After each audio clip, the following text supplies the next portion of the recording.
আজিম প্ৰেমজী স্কলাৰশ্বিপৰ অনলাইন আবেদন তোমালোকে কেনেদৰে কৰিবা আজিৰ এই ভিডিঅ'টোত মই তোমালোকক ধুনীয়াকৈ দেখুৱাই দিম। প্ৰথমে তোমালোকে এই ৱেবছাইটত আহিবা। এই ৱেবছাইটৰ লিংক মই ভিডিঅ'ৰ ডেছক্ৰিপশ্যন বক্সত দি দিম। তাৰ পৰা গৈ ধুনীয়াকৈ তোমালোকে নিজে ৰেজিষ্ট্ৰেশ্যন কৰি পেলাই তোমালোকে এপ্লাইটো কৰিব পাৰিবা। ঠিক আছে, মই তোমালোকক ধুনীয়াকৈ ষ্টেপ বাই ষ্টেপ দেখুৱাই দিম। তোমালোকে ভিডিঅ'টো একদম প্ৰথমৰ পৰাই শেষলৈকে চাই থাকিবা। আৰু যদি তোমালোকে এই চেনেলত নতুনকৈ ভিজিট কৰিছা তেতিয়াহ'লে চেনেলটো ছাবস্ক্ৰাইব কৰিবলৈ নাপাহৰিবা। তোমালোকে প্ৰথমে এই ৱেবছাইটত আহিবা। এই ৱেবছাইটত অহাৰ পিছত তুমি অলপ স্ক্ৰল ডাউন কৰি তলত আহিবা।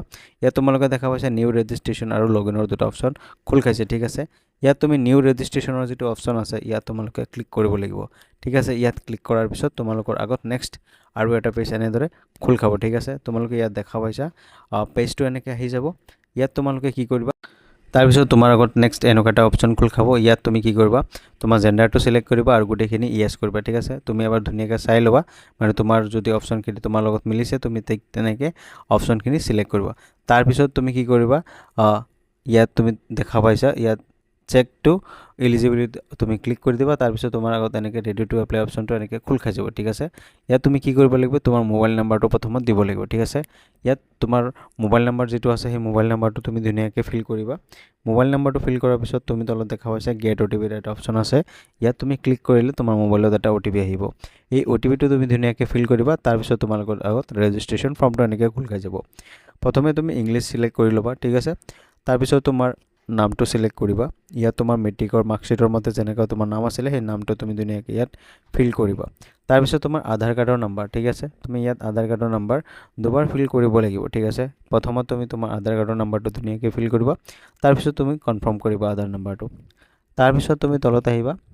ইয়াত তুমি দেখা পাইছা মানে কোনটো ষ্টেটৰ পৰা তুমি এক্সাম পাছ কৰিছা। ঠিক আছে, এই ষ্টেটৰ নামটো তুমি ইয়াৰ পৰা চিলেক্ট কৰিব লাগিব। ড্ৰপডাউনত তুমি পাই যাবা, ধুনীয়াকৈ আহি আছে। ইয়াত তুমি ষ্টেটৰ নামটো চিলেক্ট কৰিবা। তাৰপিছত তুমি তলত দেখা পাইছা কোনটো ডিষ্ট্ৰিক্টৰ পৰা তুমি পাছ কৰিছা। ঠিক আছে, সেই ডিষ্ট্ৰিক্টৰ নামটো তুমি ইয়াত চিলেক্ট কৰিব লাগিব। ঠিক আছে, প্ৰথমত তুমি ষ্টেটটো চিলেক্ট কৰি ল'বা। তাৰপিছত তোমাৰ ডিষ্ট্ৰিক্টটো চিলেক্ট কৰিবা, মানে কোনটো ডিষ্ট্ৰিক্টৰ পৰা তুমি পঢ়িছিলা। ঠিক আছে, তাৰপিছত তুমি তলত পাছৱৰ্ড ছেট কৰিব লাগিব। ঠিক আছে, ইয়াত তুমি কি কৰিবা, তুমি নিজৰ ইচ্ছামতে এটা পাছৱৰ্ড বনাবা। সেই পাছৱৰ্ডটো আকৌ কনফাৰ্ম কৰিবা। তাৰপিছত তুমি ৰেজিষ্টাৰৰ অপশ্যন এটা দেখা পাইছা তলত, ৰেজিষ্টাৰত তুমি ক্লিক কৰি দিবা। ঠিক আছে, পাছৱৰ্ডটো ধুনীয়াকৈ বনাই ল'বা। তাৰপিছত তুমি ৰেজিষ্টাৰত ক্লিক কৰি দিবা। ক্লিক কৰাৰ পিছত তোমাৰ আগত পপআপ এনেকৈ এটা আহিব। ইয়াত তুমি টাৰ্মছ এণ্ড কণ্ডিশ্যনটো চিলেক্ট কৰিবা আৰু কনফাৰ্মৰ অপশ্যনত তুমি ক্লিক কৰি দিবা। ঠিক আছে, ইয়াত ক্লিক কৰাৰ লগে লগে তোমাৰ আগত এনেকুৱা এটা পপআপ মেছেজ আহিব। ইয়াত তুমি দেখা পাইছা যে তোমাৰ ইউজাৰ আইডিটো তোমাৰ মোবাইলত মেছেজৰ যোগে পঠাই দিয়া হৈছে। ঠিক আছে, ইয়াত তুমি অ'কেত ক্লিক কৰিবা আৰু তোমাৰ ইউজাৰ আইডিটো মোবাইলত যিটো গৈছে সেই ইউজাৰ আইডি আৰু তুমি যিটো এতিয়া বৰ্তমান পাছৱৰ্ড বনাইছা সেই পাছৱৰ্ড দি পেলাই তুমি ইয়াত লগ ইন কৰিব লাগিব। ঠিক আছে, এই ইউজাৰ আইডিটো তুমি ধুনীয়াকৈ ফিল কৰিবা আৰু তুমি ইয়াত পাছৱৰ্ডটো মাৰিবা আৰু লগ ইনত ক্লিক কৰি দিবা।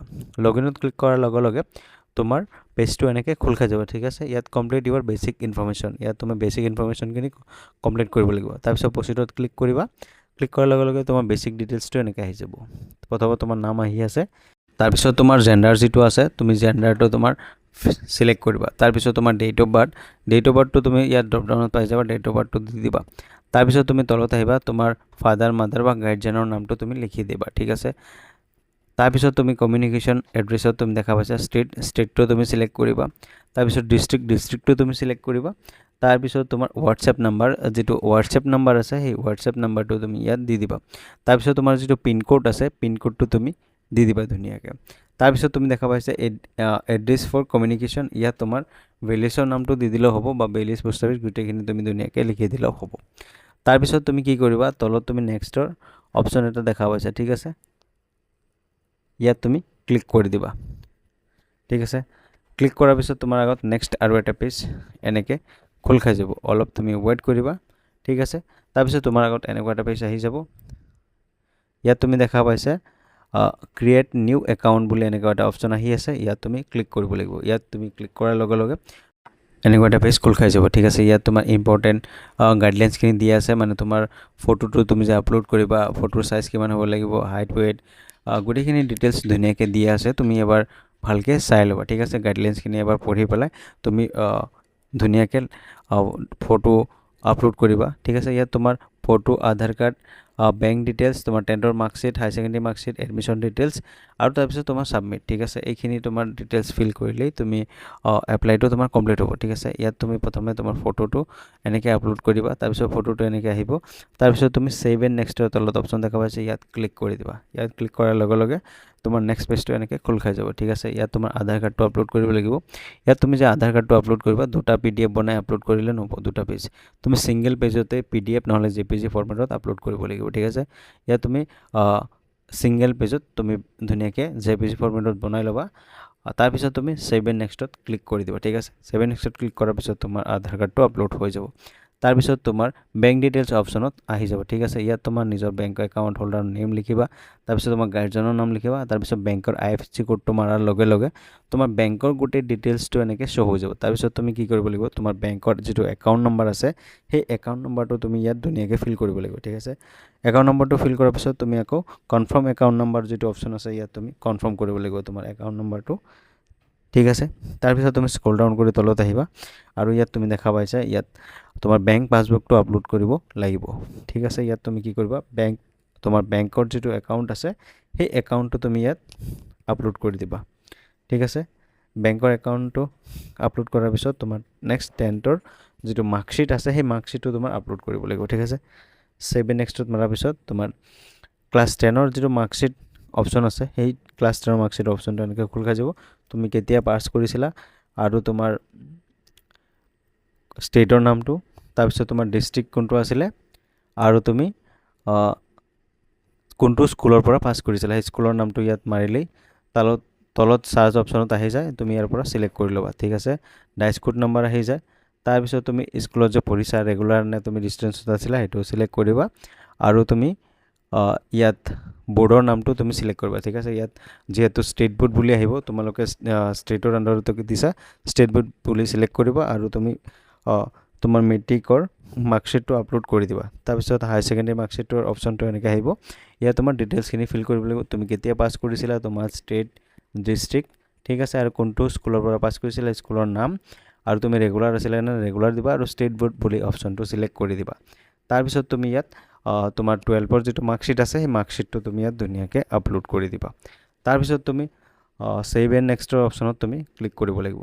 ইয়াত ক্লিক কৰাৰ লগে লগে তোমাৰ নেক্সট পেজটো এনেকৈ খোল খাই যাব। ইয়াত তোমাৰ এডমিশ্যন ডিটেইলছ, ঠিক আছে, তুমি যে এডমিশ্যন লৈছা, ফ্ৰী এডমিশ্যন লৈছা, সেই ৰিচিপ্টটো তুমি আপলোড কৰিব লাগিব। ঠিক আছে, ইয়াত তুমি কি কৰিবা, সেই মানি ৰিচিপ্ট যিটো দিছে কলেজৰ পৰা সেইটো আপলোড কৰিবা। তোমাৰ ডিষ্ট্ৰিক্ট, ষ্টেট চিলেক্ট কৰিবা, তুমি কোনটো কলেজত এডমিশ্যন লৈছা কলেজৰ নামটো তুমি দিবা। তাৰপিছত কোৰ্চ টাইপ তোমালোকে আণ্ডাৰ গ্ৰেজুৱেট ডিগ্ৰী দিবা। ঠিক আছে, যদি তোমালোকে হাই ছেকেণ্ডেৰী পাছ কৰি পেলাই BA পঢ়ি আছা, ঠিক আছে, ডিগ্ৰী অপশ্যনটো চিলেক্ট কৰিবা।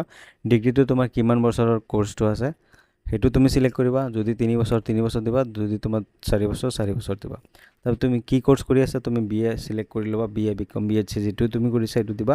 তাৰপিছত ক্লাছটো কেই তাৰিখৰ পৰা ষ্টাৰ্ট হৈছিলে সেই ডেটটো আৰু তোমাৰ কোৰ্চৰ ইয়াৰটো, মানে তুমি ফাৰ্ষ্ট ইয়াৰত আছা নে ছেকেণ্ড ইয়াৰত আছা, কোনটো ইয়াৰত আছে সেইটো দি দিবা। তাৰপিছত তোমাৰ মানি ৰিচিপ্টটো এনেকৈ আপলোড কৰিবা আৰু তুমি ছেভ এণ্ড নেক্সটত ক্লিক কৰি দিবা। ছেভ এণ্ড নেক্সটত ক্লিক কৰাৰ পিছত তোমাৰ আগত নেক্সট আৰু এটা এনেকুৱা পেজ খোল খাই যাব। ঠিক আছে, ইয়াত তুমি টাৰ্মছ এণ্ড কণ্ডিশ্যনটো পঢ়ি ল'বা আৰু তুমি ইয়াত ক্লিক কৰি দিবা। ঠিক আছে, তাৰপিছত তুমি স্ক্ৰল ডাউন কৰি তলত আহিবা।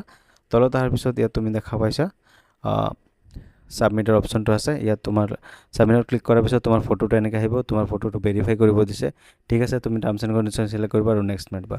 তাৰপিছত তোমাৰ আধাৰ কাৰ্ডটো ভেৰিফাই কৰিবা, তাৰপিছত নেক্সট মাৰিবা। তাৰপিছত তোমাৰ বেংকৰ পাছবুকটো তুমি ভেৰিফাই কৰিবা, নেক্সট মাৰিবা।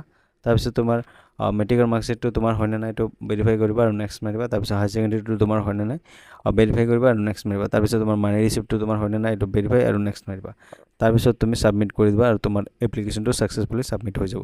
তাৰপিছত তোমাৰ আগত এনেকুৱা এটা পপআপ আহি যাব, ইয়াত তুমি গোটেই ডিটেইলছখিনি দেখা পাইছা। তাৰপিছত তুমি তলত দেখা পাইছা ছাইডত ডেশ্ববৰ্ড বুলি এটা অপশ্যন আহি আছে, ইয়াত তুমি দেখা পাইছা একনলেজমেণ্ট। ইয়াত যদি তুমি ক্লিক কৰি দিয়া তেতিয়া তুমি যে এপ্লাই কৰিছা সেই এপ্লাইৰ যিটো একনলেজমেণ্ট নাম্বাৰ আছে বা ডিটেইলছ আছে সেই ডিটেইলছটো এনেকৈ ডাউনলোড হৈ যাব। তুমি আৰু এইটো ডাউনলোড কৰি ৰাখি দিবা আৰু এইটো কলেজত তোমাৰ জমা কৰিব লাগিব। ঠিক আছে, এইটো জমা নকৰিলে কিন্তু কলেজৰ পৰা যদি ভেৰিফাই নহয় তেতিয়াহ'লে কিন্তু তুমি পইচাটো নোপোৱা। ঠিক আছে, এনেকুৱা তোমাৰ একনলেজমেণ্ট নাম্বাৰটো ডাউনলোড হৈ যাব, ৰিচিপ্টটো তুমি ডাউনলোড কৰি ল'বা। গোটেই ডিটেইলছখিনি ইয়াত দিয়া আছে আৰু তুমি কি ডকুমেণ্টছ তুমি এপ্লাই কৰাৰ সময়ত ডকুমেণ্টছ দিছা সেই ডকুমেণ্টছখিনি তুমি জেৰক্স কৰি ল'বা আৰু এই ইয়াত 4টা পেজ আছে, 4টা পেজৰ ফৰ্মটো তুমি প্ৰিণ্ট আউট ওলাই ল'বা, ঠিক আছে।